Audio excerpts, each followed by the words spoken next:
Welcome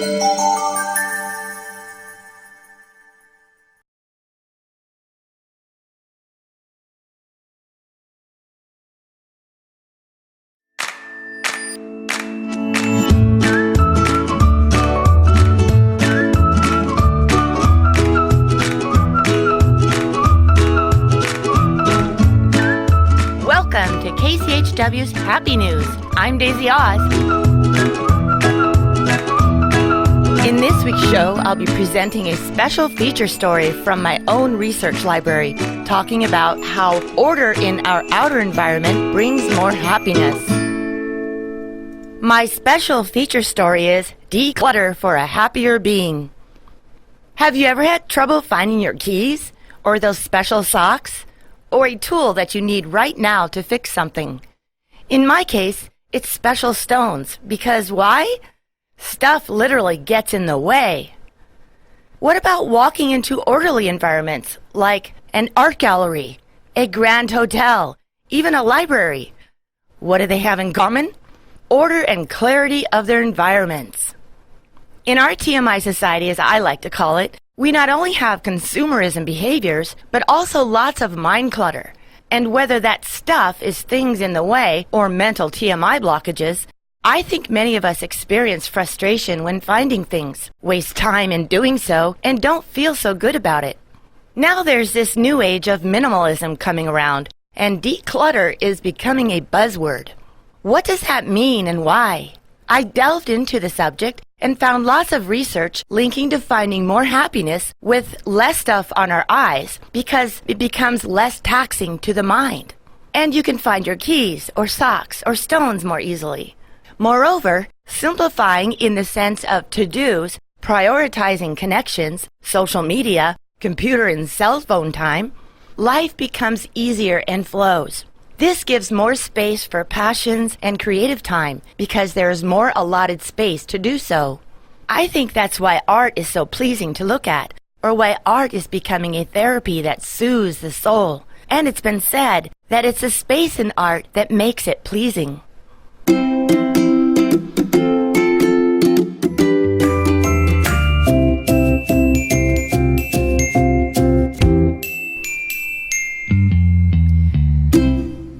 Some research studies I've discovered about decluttering that bring about a happier being include the following.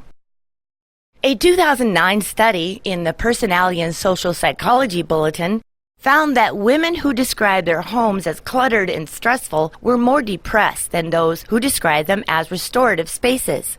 This isn't surprising considering plenty of studies have linked a tidier home to healthier habits like exercising and making smart snack choices, which can really pay off for your overall health and outlook.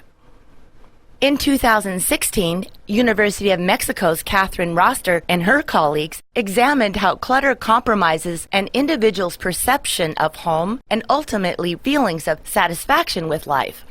The underlying premise of the study was that because many people identify so closely with their home environments, the extent to which it's cluttered can interfere with the pleasure they experience when being in that environment. Catherine says, when clutter becomes excessive, it can threaten to physically and psychologically entrap a person in dysfunctional home environments, which contribute to personal distress and feelings of displacement and alienation. Also, the Princeton University Neuroscience Institute performed research on decluttering and found that it relates directly to more peaceful, organized living. And it competes with your attention, which can cause increased stress and decreased creativity, noting that the overconsumption of digital stuff has the same effect on your brain as physical clutter. Anything that goes ping in your brain creates a digital form of clutter that erodes your ability to focus and perform more inspirational tasks. In science terms, multiple stimuli present in the visual field at the same time compete for neural representation by mutually suppressing their evoked activity throughout visual cortex, providing a neural correlate for the limited processing capacity of the visual system. In other words, when your environment is cluttered, the chaos restricts your ability to focus. Clutter makes you distracted and unable to process information as well as you do in an uncluttered, organized, and serene environment. In 2018, I wrote a blog on how things in our environment affect us because they reflect back upon our eyes. If something doesn't give positive meaning, then it's not reflecting back beauty. Quoting biofield scientist Tiffany Barsotti, who has devoted considerable studies on what our eyes are doing and how they operate in this third-dimensional world. She earned honors and recognition for her master thesis, which included the depths that our eyes behold. She says, if you see something, even if you're not sight conscious, you still sense and have many receptors that are tuned to your environment. Our fields are processing 4 billion bits of information at any given time, and the brain is only capable of 128 bits, give or take. So you know your environment, whether you are conscious or not.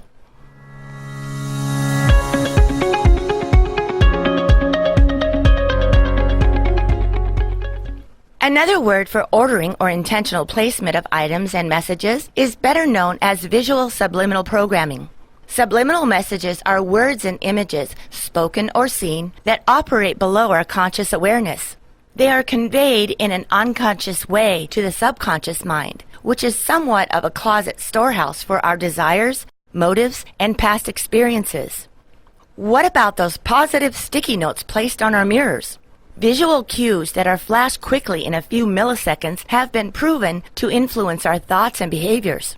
This shows that visuals can help us be successful in a creative way or controlled by something other than our free will. There are plenty of studies on subliminal programming, including Professor Benjamin Woolman, who has more than 40 books on how conscious thought are influenced by impulses outside conscious awareness. Dr. Norman Dixon cites over 700 references of positive subliminal communication. Dr. Eldon Taylor attests that positive subliminal information is biologically invited and acted upon. Dr. Bahadur Bahrami used brain scanners on the brain to show how it absorbs subliminal messages when passive.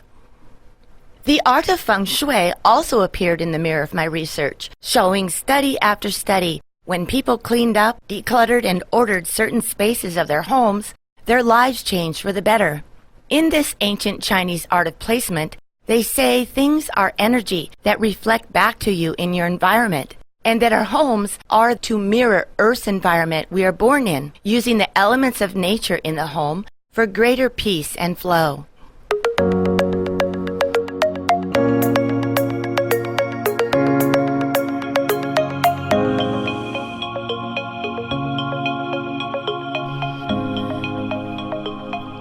What are some of the problems with decluttering? Getting knowledge on how it affects our well-being, getting instruction on ordering our environments, letting go of stuff and discerning what's necessary, practical, loved, and what's not. One study denotes how the mind literally reacts inadvertently to getting rid of things because of our attachment to them. Researchers at Yale recently identified that 2 areas in your brain associated with pain, the anterior cingulate cortex and insula, light up in response to letting go of items you own and feel a connection toward. This is the same area of the brain that lights up when you feel physical pain, say from a bruise or cut. Your brain views the loss of one of your valued possessions as the same as something that causes you physical pain. As an example, last year I downsized my kitchen to a minimalist style. It was very difficult at first because I have been a homemaker for many years, so my mind did give a big pout. But I had to move into a smaller space and refuse to pay for storage. It took me a month to come to terms with letting go of my treasured homemaking collections, with some tears. But as I downsized, I felt lighter and freer. And many people I've talked to experience the same lightness with downsizing that also brings a spark of joy with it. And in my late teens, when I returned from college one day, I was amazed to find our childhood home cleared of clutter, and there was a crisp feeling to it. My dad said he got a book called Clutter's Last Stand and went to town with downsizing and ordering the house. All in all, everyone I've read about or talked to who have downsized and decluttered unneeded, unloved, and excess unused stuff have reported great positive changes in their lives, including more energy, physical well-being, and internal happiness because of orderliness and clarity in their environments.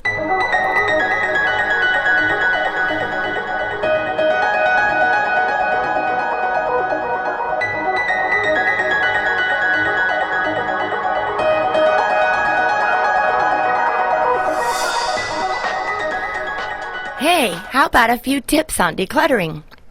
Study feng shui and how energy flow works in our homes according to nature. Look into the KonMari method by best-selling author Marie Kondo with the new radical and famous Japanese art of decluttering and organizing. Talk to an organizer or even a friend to get biofeedback, a great motivator for projects. Like even asking yourself, what do I want and do I like this?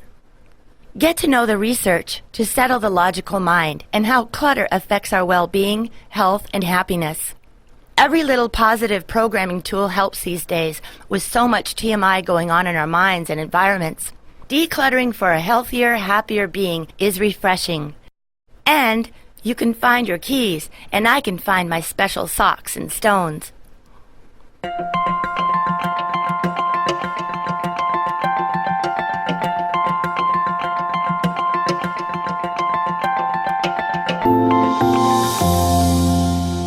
I'd like to leave you with a happy quote.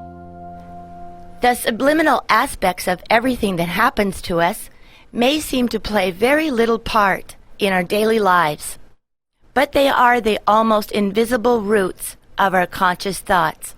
Carl Jung.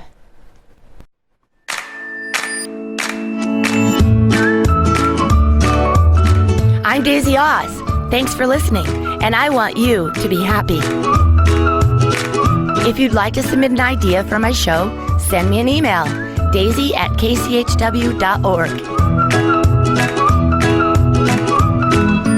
Happy News is produced at the KCHW studios in Chewelah, Washington. Our theme music was provided by John Bartman.